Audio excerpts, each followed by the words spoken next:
as they do.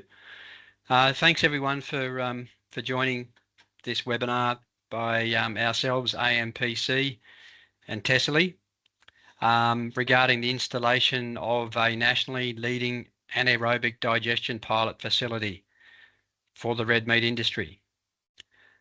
So just before we get into it, I'd like to extend acknowledgement of country. So AMPC acknowledges Aboriginal and Torres Strait Islander peoples as the first Australians with unique and continuing connections to land, sea and nature. And we pay our respects to elders past and present across all the lands on which we operate. So we have a interesting webinar for you today. Per the agenda, first of all, AMPC, myself, I'll intro the project and the purpose of the project, a bit of background, the importance of the project and the investment scenario and the benefits. And then Chris Bullman, who's with us from Tessele, will do the presentation on the facility itself and talk about the focus, the AD focus, the digester operation. He'll run through the unit for the digester, and we've got some good pictures there. Talk about the commissioning of the 2 units, the hazard learnings and safety, site tour opportunities, and there's a promotional video available as well. So we'll talk for about 40 minutes in total, and then the last 20 minutes or 15 minutes there'll be an opportunity for questions, and we'll do that at the end. So just introducing Chris from Tessele. Chris is a process engineer and he has a PhD in anaerobic digestion and industrial fermentation.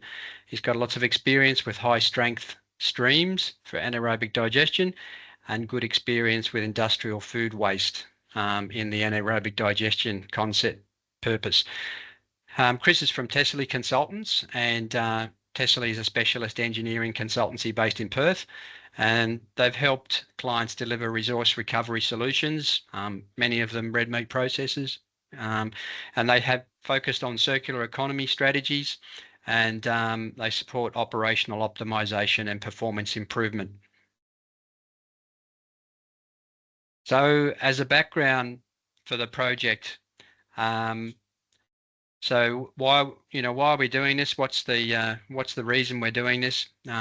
Probably one of the main reasons is that every time we do the decarbonisation pathway for the sector, bioenergy is at the top of the list, or one of the very top couple of strategies to help decarbonise the industry as a whole. And so, as we know, bioenergy and particularly biogas is a good way of achieving reliable, affordable and clean energy, particularly for thermal energy. So anaerobic digestion is a key technology behind achieving those things. So this project matters because what it's helping to do is it's de-risking the innovation aspect around anaerobic digestion, particularly the co-digestion aspect. It's helping real world learnings, and it's accelerating those learnings for the fact that we have 2 pilots, and it's enabling industry to then deploy these technologies in their own environment. As an investment, it's got lots of good benefits. If we're talking about the facility itself at Tessele, there's a 10-year industry benefit because the equipment will be operational in that facility for at least 10 years. So processors will be able to test real waste streams, organics, for anaerobic digestion and co-digestion, and there'll be also opportunities for international case studies and prior AMPC work added, and building upon that work around co-digestion, which has indicated that biogas production can be increased by up to 2 or 3 times in some cases where co-digestion is used. So if we translate that to what the energy savings are per site over 10 years, it could be as much as between $1 and $3 million per annum energy saving per site with this technology, plus also up to $1 million per site in avoided waste disposal costs. Because it's around utilising all the bioresources that come out of this anaerobic digestion process. So the intent of the pilot is to generate real Australian data to confirm those estimates, and additional upside. There may be additional upside as well, but those things will be investigated as well, such as carbon benefits, digestate value, and improving the size, the footprint of future integrated wastewater treatment facilities. There's also a investment benefit for existing covered anaerobic lagoons, and there's about 19 of those in the industry. This technology is not aiming to replace covered anaerobic lagoons. It can build on that technology by taking the solids that are not being utilised from a plant and creating that additional biogas productivity through this technology. So we haven't demonstrated yet that at a full scale, but it is possible that CALs and this continuously stirred tank reactors can work together in that sense to create that uplift of biogas at the one site. So essentially, this is about moving from treating wastewater to recovering value from all the organic streams, both wet and solid, liquids and solids, and lifting the overall energy recovery at site level, which will help ensure that we move down that pathway towards decarbonisation and having reliable and affordable clean thermal energy. So just going to the next page, I believe that's handing over to Chris now so he can talk about the installation. Thanks, Chris. Thanks, Matt. Yeah, so for this part of the webinar, I'll go through the installation of the 2 pilot digesters and really focusing on the context for those, installation, what learnings we've gone through, and in terms of actually installing those digesters, as well as running through the actual pieces that come with the digesters to give a bit more information as to how they work and what additional pieces of information they can provide. Before really jumping into the technical side of things and the digesters themselves, I just wanted to provide a brief bit of context as to where this technology kind of sits. So on screen, you'll see a diagram of the bioresource recovery center, like that kind of concept, which integrates into your existing operations. So your existing meat processing operations, with your bioenergy side of things, with your AD plant, your wastewater treatment, which then leads into, producing water you can use for irrigation, as well as fertilizer, biogas for electricity and heat, and also potentially upcycling that further to create food grade CO2 as well. And as you can notice, if I can get a pointer, I can. There's quite a number of streams flowing into the anaerobic digestion side of things of this facility concept, and that's kind of really the heart almost of the resource recovery center. It's the anaerobic digestion is where all of these byproducts kind of feed into these low value products. You generate renewable energy from that, fertilizer, while also being able to treat your solid and liquid fractions as well, and it complements the wastewater treatment side of things quite nicely. So that's just the high level kind of concept and the desire for these digesters and where they kind of sit, very much in the center of this resource recovery concept. Now the digester operation concept itself, and this is in terms of how it will actually be used and provide value to processors such as yourselves. It really kind of forms part of a larger data production chain. So instead of just having 2 digesters, operating them and producing some data, there's really a whole bunch of additional value that comes with them, which is inclusive of very very much at the beginning of exploring anaerobic digestion all the way through to the end of developing full economic and life cycle assessment models, process design, and incorporating pilot validated data there. So depending on where you might be in terms of your exploration of this technology, you'd be able to fit into any one of these four kind of high-level categories. You could look at exploring, the feedstocks you have available and what's the potential suitability of this technology, all the way through, as I said, to running these digesters and producing economic and life cycle models. And all the way along this process, your input is quite valuable because it helps shape this process to really match what is important to you and your site, and that it's tailored to you and what feedstocks you have available, where you are, what's important. Is it heat? Is it energy? Is it carbon offsets? All of that information is really valuable in terms of running these digesters and getting the most value in terms of the data generated to then take this into full designs. So now I'll kind of go into the digesters themselves, and there's a nice just picture on screen to show the two units that we have.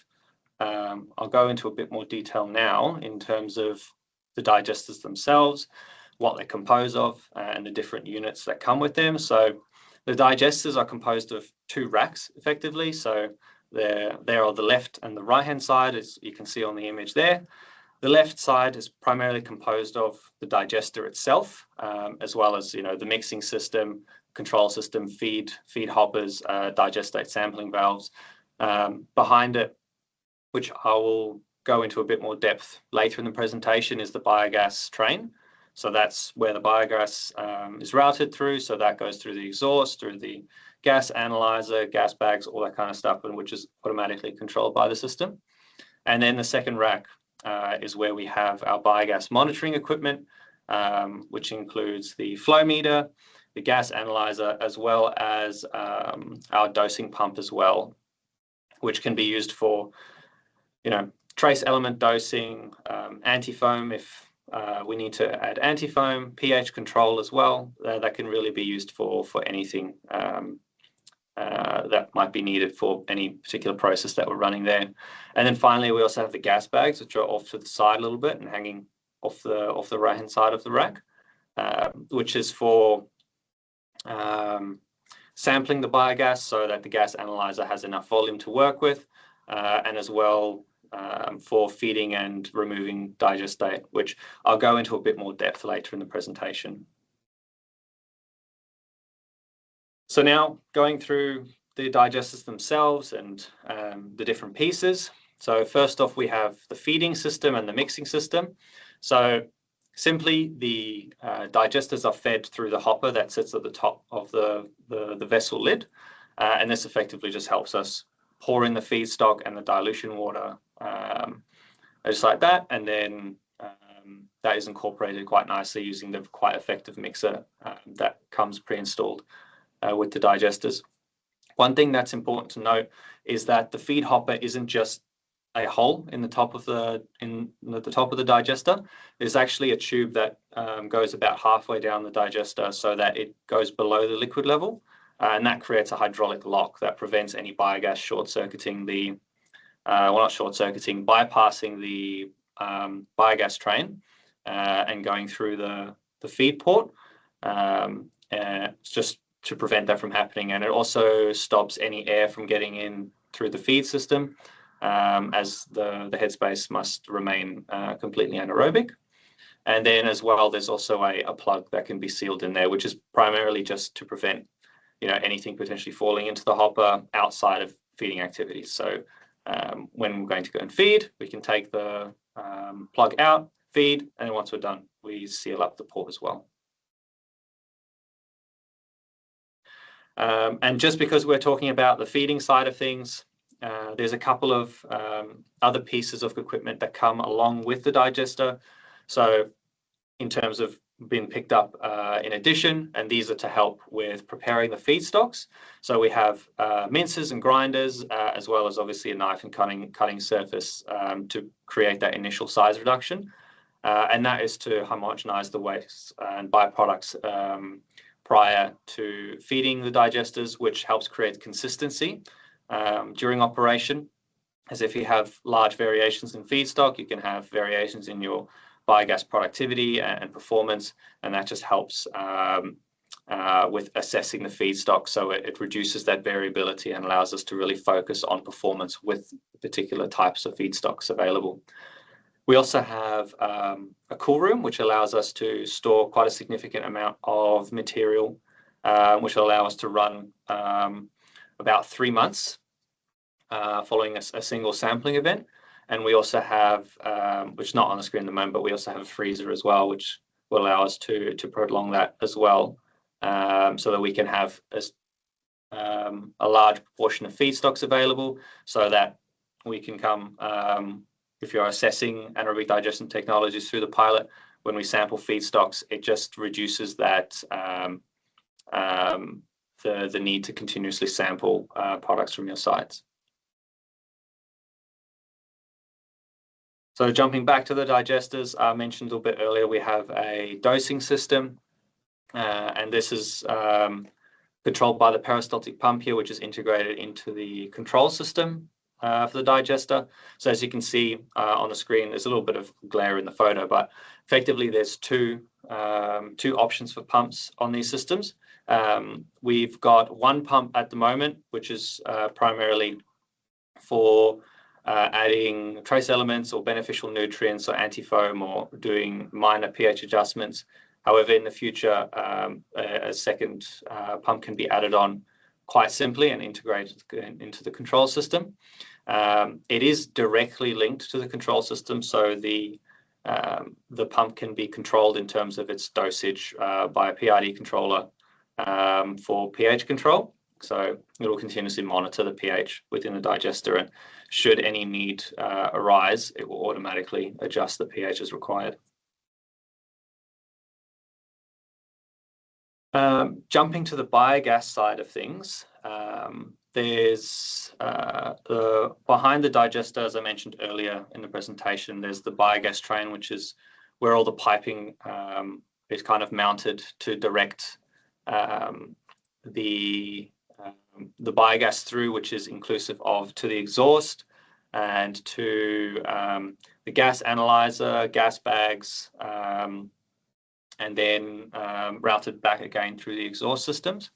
So in this train, there's an integrated check valve, which is primarily the bottle you see here. So this bottle is filled about halfway with water, and this tube that's inserted here effectively goes below that liquid level and makes a hydraulic lock as well, and that effectively prevents reverse flow of the biogas through there. And as well, the entire system automatically samples the biogas at a regular interval to collect enough and a sufficient volume to then collect the required sample for the gas analyzer that sits over here on rack 2 to measure our methane, carbon dioxide, hydrogen sulfide and oxygen content within that biogas there. We also have the gas flow meter and last note, the gas analyzer, which we just went through, but I've got some more details on the next slides about those. So the biogas flow meter that we've selected for this pilot is a drum style mixer. So the reason why this particular meter was selected is because it's got a quite a high accuracy, particularly for the intermittent, possibly non-consistent flows that we are anticipating here, and that's primarily linked to the methods of feeding for these digesters, which will be, instead of a continuously fed system like with a pump that's constantly feeding feedstock and one that's constantly taking out digestate, we will have intermittent feeds throughout the week and intermittently taking digestate out. So we will naturally have little spikes and little dips and little spikes and little dips, which will be associated with the breakdown of the readily biodegradable materials. And it allows capacity for 60 litres an hour, which is ideal for this pilot. It allows us to optimize biogas production quite significantly. So we have quite a large headroom there to support improved process performance. It also is directly linked with ambient pressure sensors and temperature sensors as well. So it'll continuously monitor these as it's recording flow rates to then correct the biogas flow rates to normal conditions, so standard temperature and pressure, which will allow us to compare results over multiple days, weeks, months, so that we don't have variations with changing environmental conditions. So for the gas analyzer, so following the drum gas meter, once the system has automatically collected a sufficient amount of biogas, it will then take a portion of this to measure the methane, carbon dioxide, H2S and oxygen levels within that gas. And it does it through two different sensors. One is an IR sensor, which is key for measuring methane and CO2, and then two electrochemical sensors, which are for hydrogen sulfide and oxygen. Now, because the gas will be coming out of the digester, its relative humidity will be quite high, likely quite close to 100% at the temperature the digester is running at. So in order to protect the equipment, it has an integrated condensate removal system. So it will just cool the biogas down to about 4 or 5 degrees just to condense that moisture.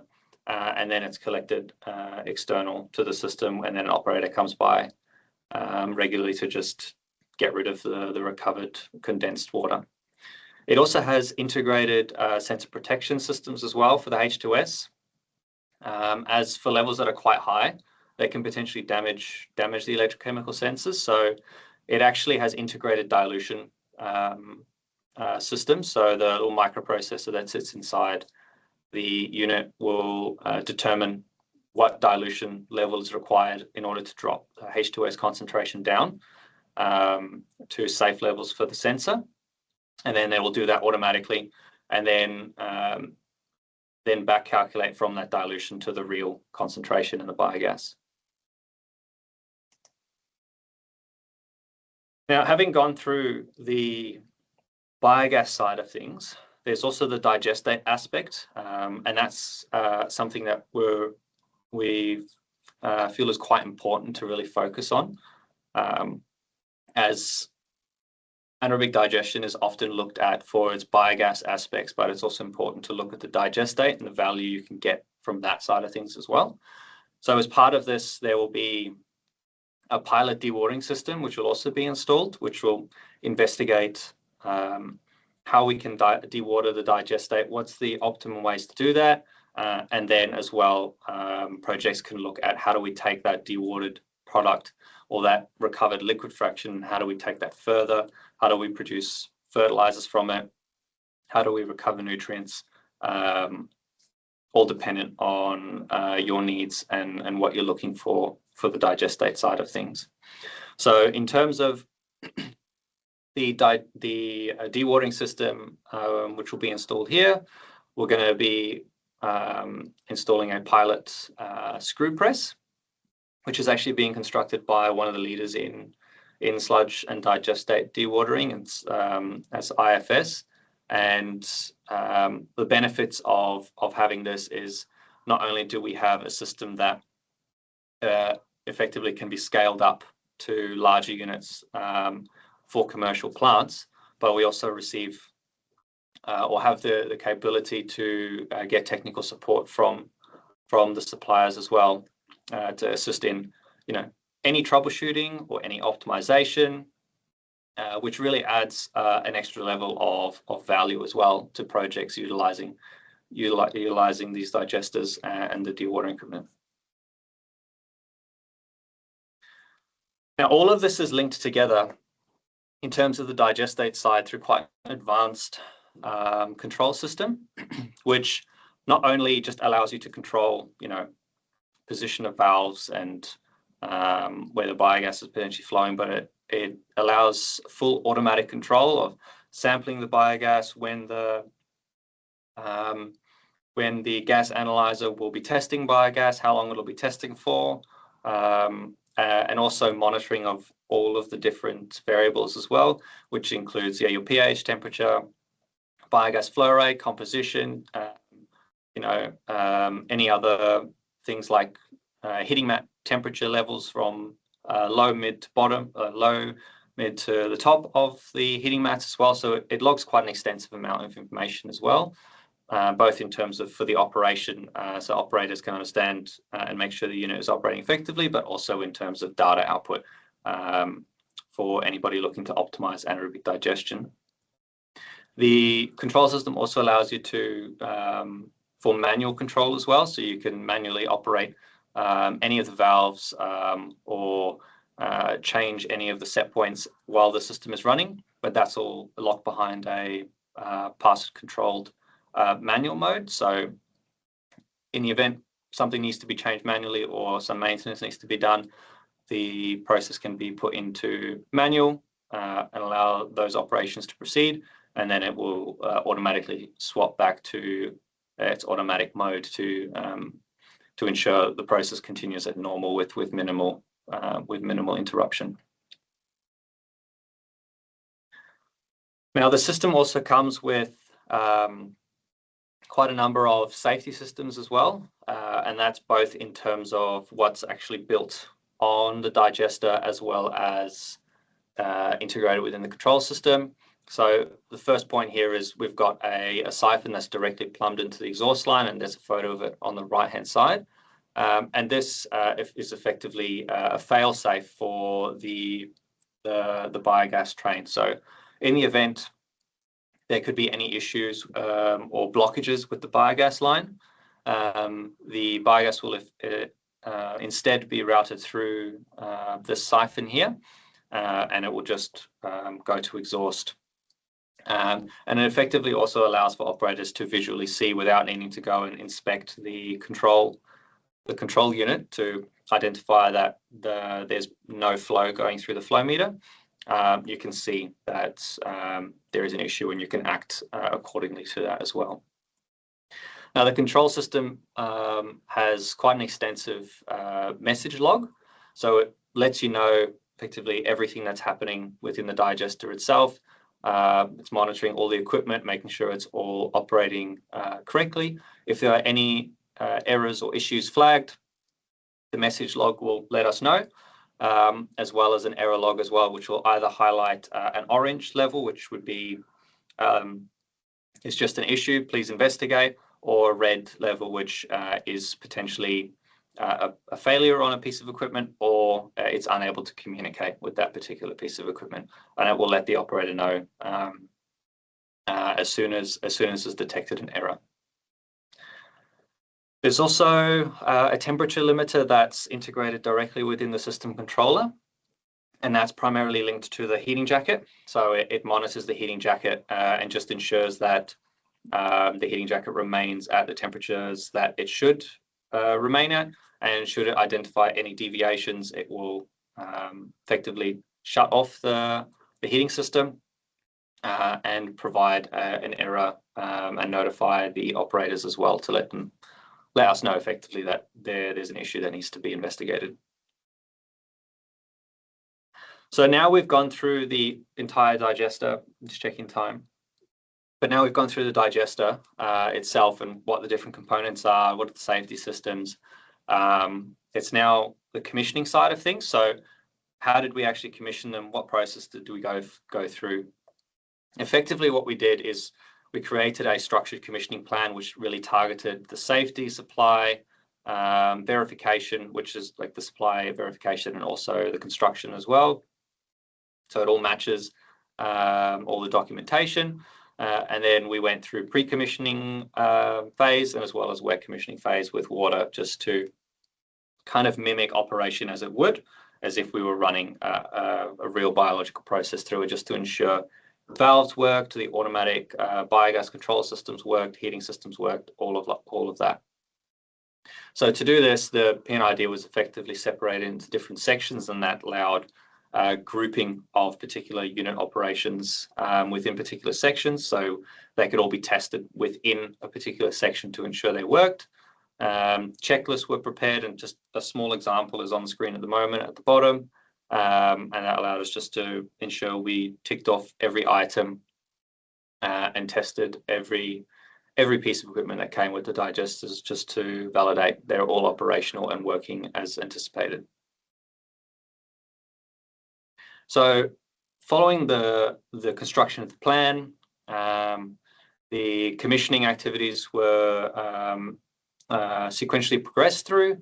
And that included, testing of the functionality of all the equipment, but also trialing different SOPs as well, which included feeding digestate recovery, of course, just with water in this case, simulating biogas production with just a small air compressor, so attaching that to the digester and effectively simulating what the control system would do during normal operation, and that allowed assessing how the biogas analysis system worked, how it exhausted the sampling bags, things like that, as well as testing data acquisition systems as well. So making sure that it logged data effectively. There was no missed sections of data logging. We could effectively recover that data. There were no errors in terms of converting that to a CSV. All those things there to ensure that the unit operates as anticipated. Now, during this, there were a couple of minor corrective actions that had to be undertaken. So they were quite minor. Basically, there were some labeling inconsistencies between the PNID and the unit itself, and that was effectively corrected by recreating the PNID and just correcting those labels. There was some minor rust from shipping. So during shipping, there must have been some seawater that got into the container that the units were in, and just started some local rust. So that was just effectively cleaned, and then a rust guard was applied over the surface as well, just to help minimize any further rust continuing. There were some loose bolts that were at the bottom of the digester, which again was primarily for shipping, just likely the unit shaking around in the container a little bit as well. Those were just tightened up. And one of the biogas isolation valves was just in the wrong position, and that was effectively changed, just following the advice of the supplier. Just one of the lines had to be swapped, and that was corrected there. Now, just to provide an example of the data output that we can get from these units. Now, again, this is on simulated biogas production. So as you can see, for the biogas composition side of things, it's like just reading oxygen at normal levels at about 21%. So during real operation, we will see oxygen being at 0, and methane and CO2 being the leaders here, with about 60-ish% methane, about 40% carbon dioxide. Well, what this does provide is a good indication on how the data is exported, and we can see that there's quite a nice depth of data that's generated from these units here. So we've got heating control, so we can ensure that the heating jacket is operating effectively, allowing us to set a particular temperature and set a new temperature, and it will update and correct the digester temperature accordingly. We also have the environmental temperature sensor here, so it's showing us fluctuations in the temperature of the environment.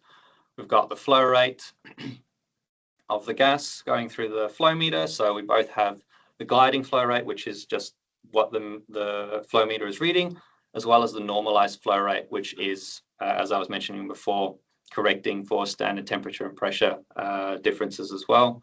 And then we have monitoring of the gas bag volume, so ensuring that the gas bag never exceeds the maximum limit that we set, which in this case was 6 litres, and I think it was 5 litres in this case. It didn't reach 5 litres here just because the testing interval was shorter than it took to fill. But every time the process tested the gas, it would then empty the gas bag completely so that a new sample could be taken. Now, following commissioning, we verified all of the equipment functions, so ensured all valves and automatic controls functioned as expected. We also assessed the manual that was provided by the supplier as well, and we used that to create a list of SOPs as well, from stabilization procedures, gas line change procedures, everything that you would need in order to run these digesters. So anyone in the future could look at these SOPs and understand how to perform each procedure related to running these digesters. And then we also validated the operation of the process as well. Now, this also leans into the HAZOP side of things. So as part of the setup of the digesters, we also looked at the hazards associated with the operation of these as well, in terms of biogas production, digestate, everything to do with that. And that was all completed by a third party, so GPA Engineering. And what we really found from these is that the safety is quite heavily driven by H2S concentration, and of course biogas production rates as well. It also required an enclosed space. Initially they were looked to be installed in a warehouse, but we had to then put them in an enclosed space, and the primary reason for that is to be able to then install adequate ventilation systems as well. So there was a particular air changes per minute that were required to operate these. So where we had to ensure they were in an enclosed space. There was also environmental monitoring as well, which is, and control, which is related to controlling the temperature in where the digesters are operating, because there is a particular temperature range that they are designed to operate within, and that's also inclusive of the gas analyzer, which can't go beyond, I think it's about 30 degrees. So the environment needs to be controlled to maintain the operation of the equipment.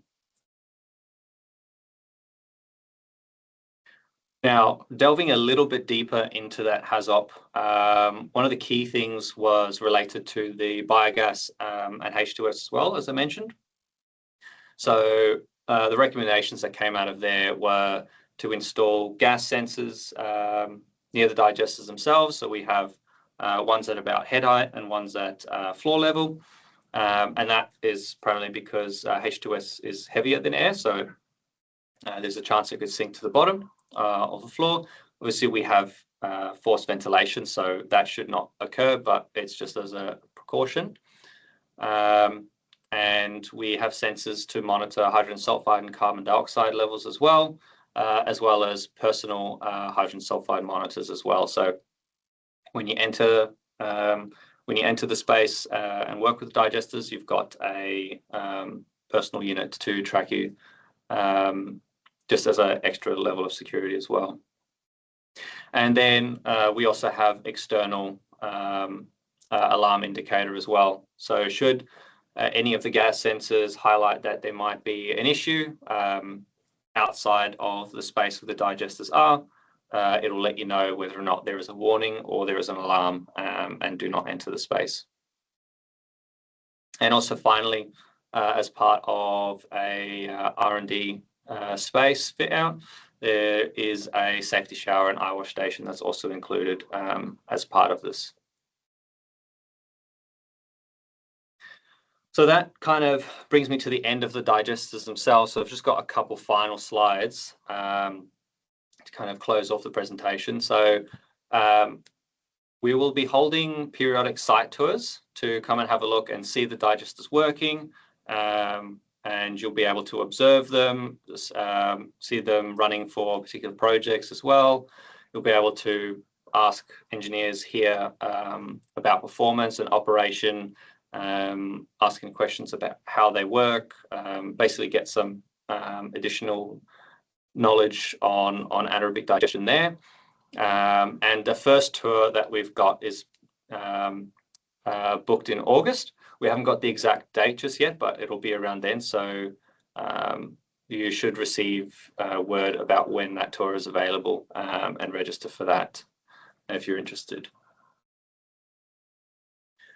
We've also got a promotional video which should be available soon. So basically goes through what we've gone through in this presentation, but it just condenses it down into a 5-minute video. So it'll highlight the digester capability, highlight the value to the red meat industry, and also the capacity and operation of those digesters as well. So now, to end the presentation, in terms of the next steps for the digesters, we'll be looking to actually start them up and ramp up those digesters to operational conditions fairly soon, and that will allow us to initiate any analytical procedures and plans that we already have in place for that, and finalize how those things will work, and that will allow the generation of the initial data set that will effectively validate the digesters and their operation with a real biological process, and then we'll be able to start tweaking things from there. So that brings me to the end of the commissioning part of the presentation. So happy to take any questions. Thanks, Chris, for your presentation. There's been a few questions come in on the Q&A. Some of them are pretty specific, some of them a bit more general. Maybe we'll start with the general ones. There was a question on the volumes and the location of the relevant feedstocks in WA for anaerobic digestion. That was Kerry from DPERD, and explaining that they're keen to expand their knowledge on feedstocks in Bunbury and Albany locations. I guess that relates to the fact that this is equipment that's supporting a race project in its second stage. So there are already feedstocks that have been allocated for testing for it. Do you want to run through that? Yeah. So just to confirm, so it's related to the feedstocks in WA and how we'll kind of manage those feedstocks. So relevant for, the description of and the location. So the feedstocks, this facility, first of all, is located in Western Australia. So the feedstocks that are used for this site will be primarily dependent on the project that'll be running, that'll be utilizing this. So if you're a processor and you're interested in exploring this technology, we'll be using feedstocks that are directly relevant to you. And that will include an assessment of what feedstocks are around you, what's available, and what's accessible within your region. And then for that, we'll either preferably collect feedstocks that are near your sites. However, if the particular site or location of the feedstocks are quite a distance away for transport and things like that, we can source local representative feedstocks to assist there. And then also managing variation there, we, as I mentioned earlier in the slide, we have that feedstock preparation and storage equipment as well, which will allow us to store approximately 3 months of feedstock, which is dependent on how we run the digesters, what the loading rate and things like that are. So we'd be able to manage the quantity of feedstock stored based on the project needs and demands there. Thanks, Chris. And there was another question there around the digital tool and how the project manages variability in feedstock composition. But I think Fabiana's already answered that below below that question, there's a full answer from Fabiana, who's answered that question, which is really good. Just on your previous answer there, so one of the other questions, a general question, was around feedstocks again, in the sense of how long would a processor have to wait until these pilots are available for testing feedstocks, given that there's already an allocation of time to the first part of this? Yeah, so there is an initial project, as you mentioned, Matt, that's going to be utilising the digesters, and that will run till near the end of November next year. So effectively, near the end of 2027, the digesters will be available for any additional projects. However, it doesn't mean that you'll have to wait until November 27 to get involved. There could be quite a bit additional things that we could do prior to running those digesters. Like as I went through a little bit in that kind of operational concept for the digesters, we have the feedstock assessment side, which is quite important to understand what's available, what are you looking to use, and developing that feedstock for the pilot so that you get the most value out of the information that's generated from those digesters. So they'll be available in November next year, but there is plenty we could assist with in the meantime. Thanks. That's a good response to that one. There was a very specific question. What's the chemical used for anti-foam? So we haven't got a anti-foam selected just yet. I have got some samples to try so that we can identify if, for whatever reason, anti-foam is required. We have options to test. However, we won't be using silicon-based anti-foams, as they can potentially be an issue in terms of siloxanes.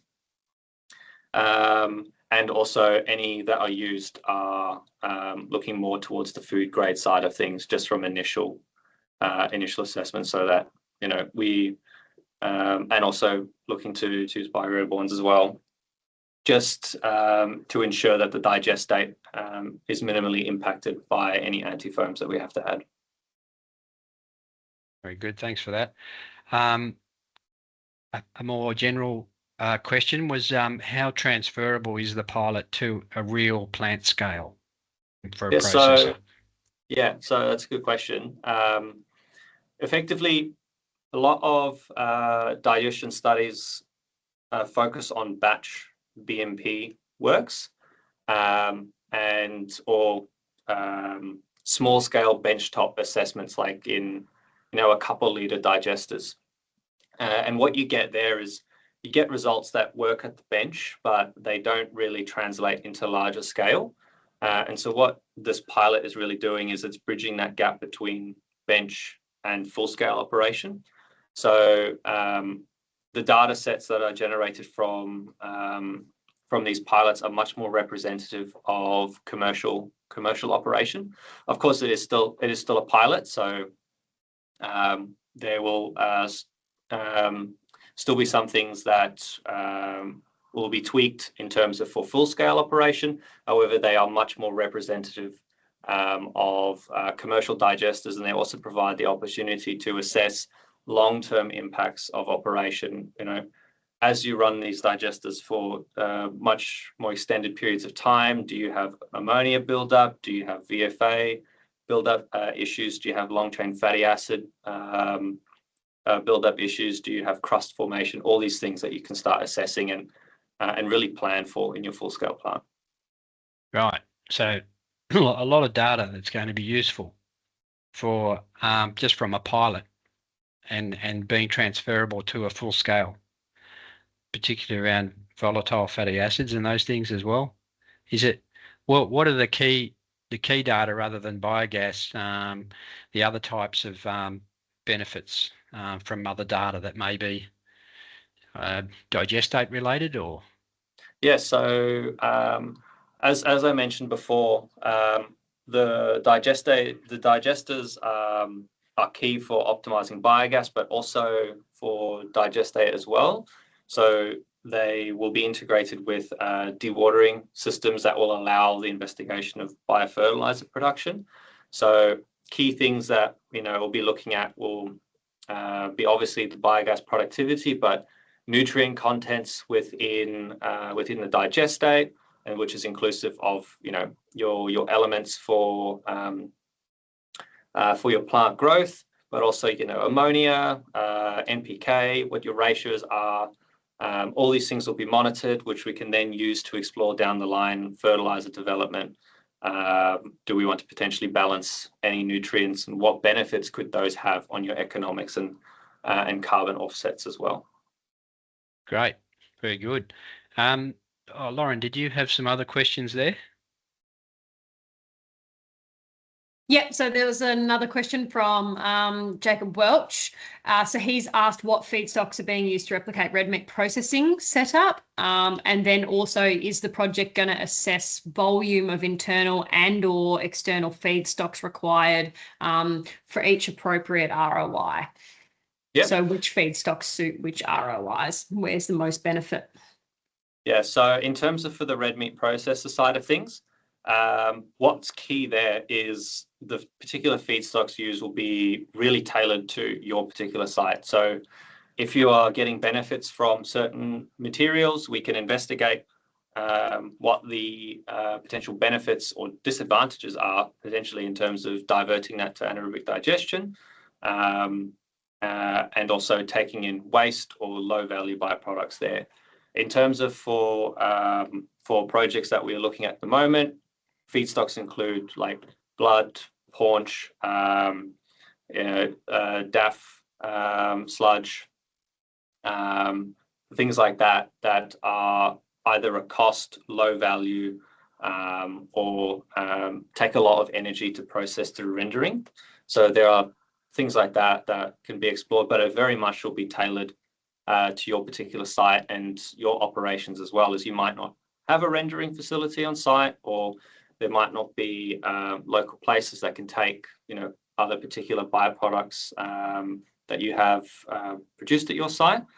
In terms of feedstocks and local ones, that will again also be assessed in terms of where your facility is, what's the distance between you and local agricultural industries, so grain producers or processors, dairies, all those kind of things. So it'll really assess your site not only as its own central facility, but also what's locally available around there, and identify what's going to be beneficial in terms of mixing the substrates that you have available, how much fat, protein is in those substrates, and where are additional carbon-rich substrates available that can boost performance of the facility on your site. Very good. We seem to have run out of questions. Oh, there's one more. It possibly indicates that we're running to the end of our time frame as well. But one of the questions was, is there any possibility to share the slides? Yeah, we can definitely show the slides. Yeah, and there's a video as well, isn't there? Yeah. So the webinar and slides will be available post this recording, and we'll flick that link around to everybody, and then it'll also be available through the AMPC website. Very good. Very good. So that's probably, we've come to the end of our time and the webinar. I'd like to thank Chris Bullman from Tessele for giving a great presentation there, and we look forward to catching up on this again. There'll be further industry information available as, of course, the second stage of the RACE project happens as well, regarding those first feedstocks that have been selected for this. And we look forward to talking again and sharing. Thank you. Thank you.